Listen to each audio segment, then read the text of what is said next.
Hello students, स्वागत है आपका हमारे यूट्यूब चैनल इंग्लिश जंक्शन पर। आज हम क्लास 10th की फर्स्ट राइट बुक से एक बहुत ही प्यारी सी पोइम पढ़ेंगे, द बॉल पोइम। और इसको हम इतनी अच्छी तरीके से पढ़ेंगे कि आपके बोर्ड में इस पोइम से जो भी सवाल आएगा वो आप गलत नहीं कर सकते। चाहे आप इस पोइम को अभी पढ़ने के बाद में पूरे साल किताब भी मत खोलना, फिर भी आप उसमें से सही सवाल कर दोगे, ये मेरा प्रॉमिस है। लेकिन उसके लिए आपको लास्ट तक वीडियो को पूरा अच्छे से देखना पड़ेगा, ठीक है। देखो, आप ये पोइम शुरू करने से पहले मैं आपसे कुछ बताना चाहता हूँ। आप सबको बहुत बहुत धन्यवाद, क्योंकि आज मेरे 100 सब्सक्राइबर कंप्लीट हो चुके हैं और ये सब आपका प्यार है। और मैं आपसे वादा करता हूँ कि ये साल ख़त्म होते होते मैं 10,000 सब्सक्राइबर कंप्लीट कर लूँगा, और उसके लिए मुझे आपका सपोर्ट चाहिए। तो आप जो भी इस वीडियो को देखते हो, वीडियो को लाइक करके चैनल को सब्सक्राइब जरूर कर देना। चलिए हम पोइम को शुरू करते हैं। A boy losses A ball. एक लड़का था जिसकी बॉल खो गई। He is very upset. वो बहुत ही ज़्यादा दुखी था। ए बॉल डजेंट कॉस्ट मच। उस बॉल की ज़्यादा कीमत नहीं थी, इतनी महंगी बॉल नहीं थी। Nor is it difficult two by another ball. और न ही इतना ज़्यादा मुश्किल था कि दूसरी बॉल भी नहीं खरीद सकते। Why then is the boy so upset. तो अगर वो बॉल ज़्यादा कीमती नहीं थी या फिर वो बॉल वापस खरीद सकता था, तो वो इतना ज़्यादा उदास क्यों था। Read the poem to see what the poet thinks has been lost. तो हम इस पोइम में पढ़ेंगे कि क्यों बच्चा इतना ज़्यादा उदास था। इसके बारे में जो पोइट है, जो कवि है, वो इस बारे में क्या सोचते हैं इस बॉल के खोने के बारे में। And what the boy has to learn from the experience of losing something. और इस बॉल के खोने से बच्चे को क्या सीख मिली, बच्चे ने क्या अनुभव किया इस खोने से, कि कोई भी चीज़ खो जाए तो उससे हमको क्या सीखने को मिला, वो सब हम इस पोइम में देखेंगे। तो आप लास्ट तक बने रहना। अब चलो हम पोइम शुरू करते हैं सीधी। What is the boy now who has lost his ball. अब वो बच्चा क्या करेगा जिसने अपनी बॉल खो दी है। ये कौन बोल रहा है?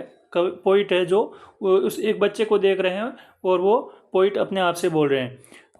वाट is he to do I saw it go. अब वह क्या ही करेगा, क्योंकि मैंने उस बॉल को जाते हुए देखा है। मेरे लिए बाउंसिंग, खुशी से उछलते हुए। किसको? बॉल उछलते उछलते जा रही थी और मैंने उसको देखा था, बॉल को जाते हुए।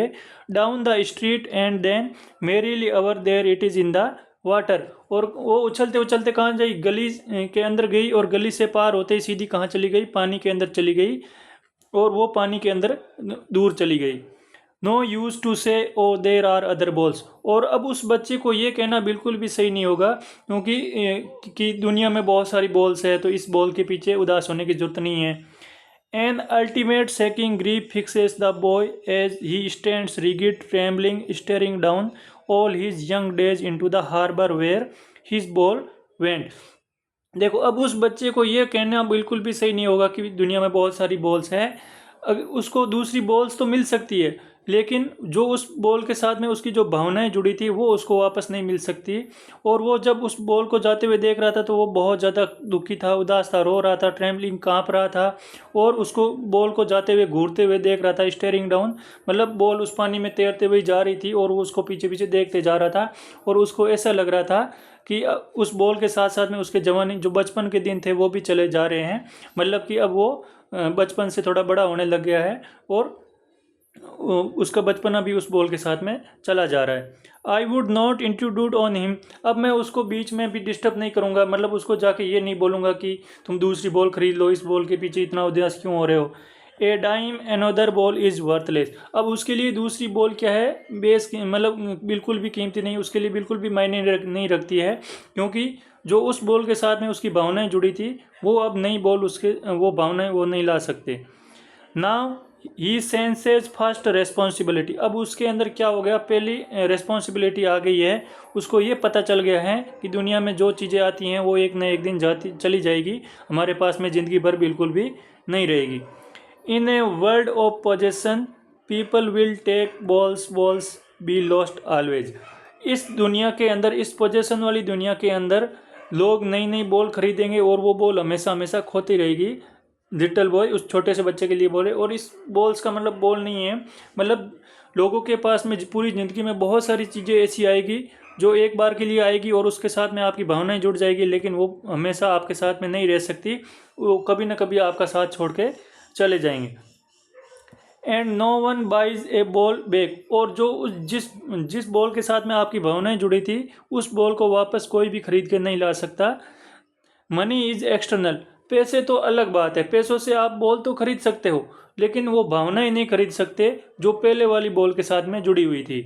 मतलब जो पहले वाली चीज़ों के साथ में आपके साथ में जुड़ी हुई थी वो अब नई बॉल के साथ में वो भावनाएं वापस नहीं आ सकती। ही इज़ लर्निंग, वो बच्चा अब सीख रहा है।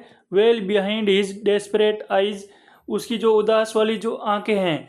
द एपिस्टेमोलॉजी ऑफ लॉस, वो ये सीख रही हैं कि कोई भी चीज़ आती है उसको खोने से हमें क्या चीज़ मिलती है या फिर क्या सीखने को मिलता है, वो सब सीख रहा है, उसकी आंखें ये देख रही है।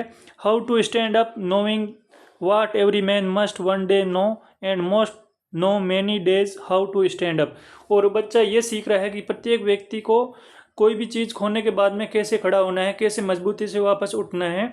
और उसको ये भी समझना पड़ेगा कि कोई भी चीज़ परमानेंटली हमारे पास में नहीं है। जो चीज़ एक बार आएगी उसके साथ में हमें बहुत सारी यादें जुड़ी होगी लेकिन वो कभी ना कभी हमारे से अलग हो जाएगी, और लेकिन उसके पीछे हमें हमारी पूरी ज़िंदगी ख़राब नहीं करनी है।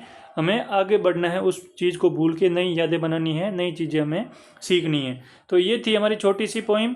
आपको अगर समझ में आई तो वीडियो को लाइक करके चैनल को सब्सक्राइब कर देना, और एक बार फिर से आपको थैंक यू 100 सब्सक्राइबर के लिए।